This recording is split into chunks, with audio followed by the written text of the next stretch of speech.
मिले खातिर जब बेकरार हम बानी तोहरो मन करेला कि ना हो। व्हाट्सएप के मैसेज बन के धनिया यही बेरा चल जाएगा। मिले खातिर सुनो का तुमको पता है ना कि हमारा तुम्हारा सेट हुआ है।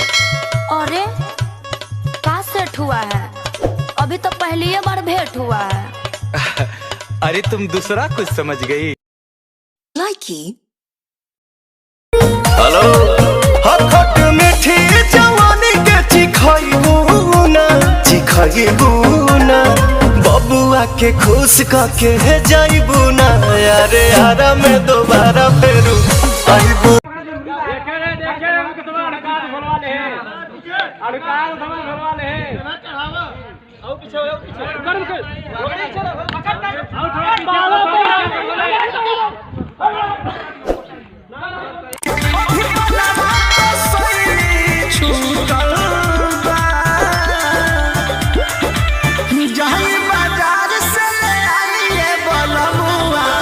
देखी कला सवा